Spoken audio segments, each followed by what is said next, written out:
The Monday Morning Edge. If you watch File 00 on Friday, you know the good news headlines are a must. You know the JOLTS data is a policy instrument dressed as a data point. You know the 401k trap is real, the ghost posts are real, and the agentic audit is running right now in buildings across this country, and most of the people inside those buildings have no idea. Tonight, we stop playing defense. Because here is what nobody tells you about the February freeze: it does not destroy careers evenly. It is not a natural disaster. It is a selection mechanism. And like every selection mechanism, it has a logic, and once you understand the logic, you can work it. Tomorrow morning, when you walk into that office or log on to that Zoom, you are not just another employee waiting to see whose name appears on the list. You are a succession candidate. You have intelligence that your peers do not have. You have a framework that HR did not give you and your manager cannot take from you. While everyone else is frozen in place, heads down, hoping the restructure misses them, you are going to pivot. Deliberately. Strategically. With receipts. Today, we declassify the Indispensable Heir strategy. 3 moves. 1 outcome: your name on the right side of the succession plan before the plan gets finalized. Let's get into it. The shadow vacuum strategy. Let's start with the market condition that makes this entire strategy possible. In the last 18 months, corporate America executed one of the largest middle management delayering events in modern history. The 92,000 roles that vanished were not primarily individual contributors. They were not entry-level. They were the buffer layer, the directors and senior managers and VPs of sub-functions who sat between the C-suite's decisions and the people actually executing the work. Companies eliminated them in the name of agility, in the name of flattening the organization, in the name of eliminating redundancy. All of which is accurate, and all of which created a problem that most organizations have not yet solved. Leadership vacuum. When you remove a middle management layer without replacing the function, not the title, the function, you do not eliminate the work. You orphan it. The CFO level reports still need to run. The cross-functional coordination still needs to happen. The budget visibility, the vendor relationships, the team performance data, it still exists. It just has no owner. And an orphaned function in a restructuring organization is not a gap. It is an opening. This is the shadow vacuum strategy. You are not waiting for a promotion. You are not submitting a proposal. You are not asking for permission or a title change or a salary conversation. You are identifying the high-yield tasks that your departed manager used to own, the ones with direct CFO visibility, the ones that touch revenue or risk, and you are quietly beginning to produce them. Tonight, before Monday. Not tomorrow morning, tonight. You pull the reports your former boss used to run. You look at the Q2 yield data for your department. You find the number that the CFO is going to ask about in the next all-hands, and you build a 1-page answer to it. You do not send it yet. You hold it. Monday morning, when your skip-level manager opens the weekly sync and asks where are we on Q2 stabilization, you do not ask what you should do. You say, I've already pulled the data. Here's where we are and here's what I recommend. You are not volunteering for extra work. You are demonstrating that the vacuum has already been filled, by you, before anyone thought to ask. The psychology here is precise. In a freeze, the thing that terrifies senior leaders is not losing headcount.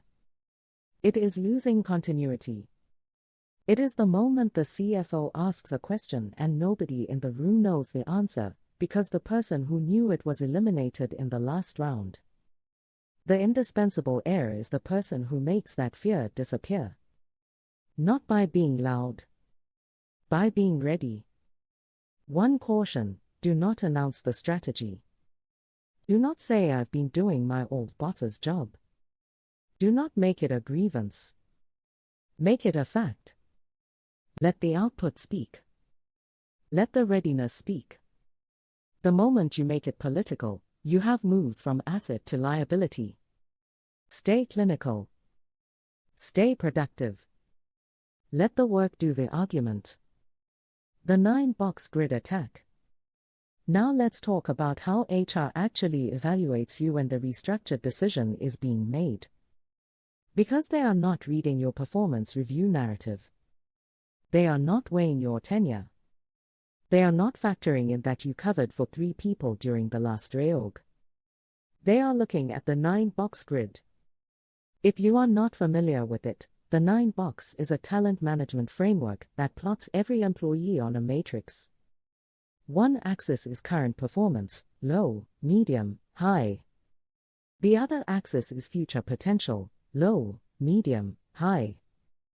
The intersection of those 2 axes gives you 9 categories, and your category determines your fate in a restructure more decisively than almost any other factor.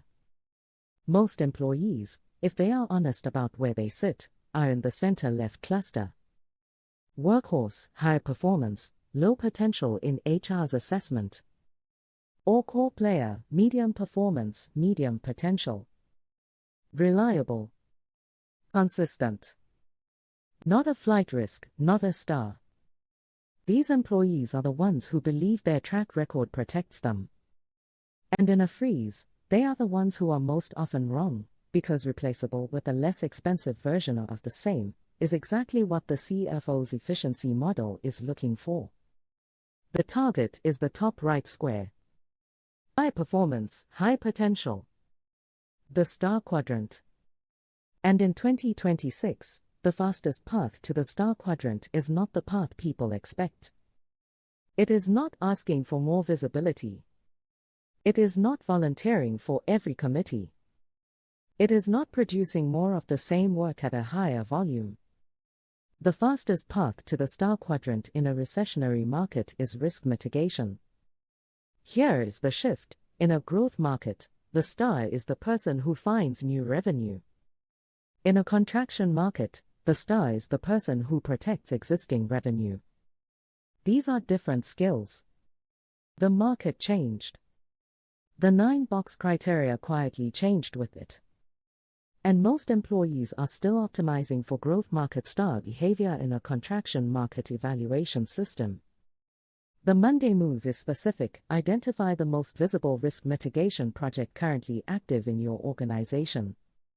It might be a cost reduction initiative, a compliance remediation, a customer retention program, a vendor renegotiation, a process that, if it fails, creates a line item problem on the CFO's next board report. Attach your name to it. Not as support. As a driver. You do not need to own the entire project, you need to own a visible, measurable component of it. One number that you are responsible for moving in the right direction. Because in a freeze, the person who saves money is as protected as the person who makes it. And the person whose name is attached to a risk mitigation outcome has just answered the CFO's most urgent question: who do I need to keep? Employees who are actively contributing to a high visibility, high stakes initiative are deprioritized as audit targets, not because the algorithm is merciful, but because the algorithm is efficient. The revenue language negotiation. Now we get to the meeting. Because at some point, this week, next month, Q3, there will be a meeting. It will be framed as a check-in or a development conversation, or an alignment discussion. And what it actually is in a freeze market is an evaluation. Most employees walk into that meeting speaking the wrong language. They talk about bandwidth. They talk about job descriptions. They talk about what they were hired to do and whether that scope has been honored. They use the vocabulary of the employment relationship, and the employment relationship, in 2026, is not the frame that the people on the other side of that table are using. The frame they are using is unit economics. Unit economics is the CFO's native language. It asks one question about every line item on the P&L: what is the return on this investment? For a human being on a salary, that question becomes, does this role generate more value than it costs? And if so, by how much, and is that margin defensible? This is where the shadow log from File 02 becomes your most powerful asset in the room. Because the shadow log is not a diary. It is not a list of accomplishments. It is a structured revenue argument, a document that speaks directly to the unit economics question before the other side gets to ask it. Here is the shift in practice. You walk into the meeting. Before they set the frame, you set it. You say, I want to walk you through where I've been focused and what the return has looked like. And then you open the log. You show them that your role generated, preserved, or protected a specific dollar amount relative to your fully loaded compensation cost. You show them a ratio. If your role costs a company $X and your documented contribution to revenue or risk mitigation is $3X, you have just made a $2X severance case disappear. Because no CFO eliminates a 3-to-1 return on a salary investment, when the alternative is paying a consultant $400 an hour to replicate the institutional knowledge you already carry. This is the mechanism by which you move from overhead to asset on the organizational balance sheet. Overhead is a cost to be minimized.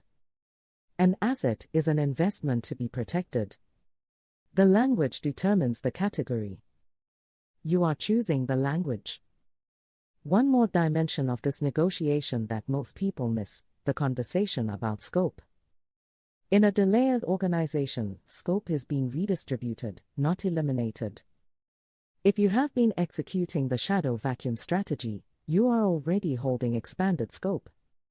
The revenue language negotiation is the moment you make that scope official. Not with an ultimatum, with a business case. Given what I've been managing since the restructure, I'd like to align on what this role looks like going forward. You are not asking for a favor. You are proposing a transaction. They retain your institutional knowledge, your documented output, and your succession readiness. In return, the role reflects the actual scope. This is how compensation conversations survive a freeze, not by demanding what you deserve, but by quantifying what you cost them to lose. If they push back, you don't argue. You ask one question: what would it cost to replace the function? Let the math close the conversation. Here is the truth about the February freeze that the headlines will never print. The freeze is not a pause. It is a redistribution. The organizations coming out the other side of this market are not going to be smaller versions of what they were. They are going to be structurally different, flatter, more AI integrated, more dependent on a smaller number of high-leverage human contributors who can do what the agents cannot: hold context, manage relationships, make judgment calls, and translate data into organizational movement. That smaller number of high-leverage contributors is not randomly selected. It is the output of a succession process that is already running. The list already exists in some form in your organization. The only question that matters right now is whether your name is on the right side of it.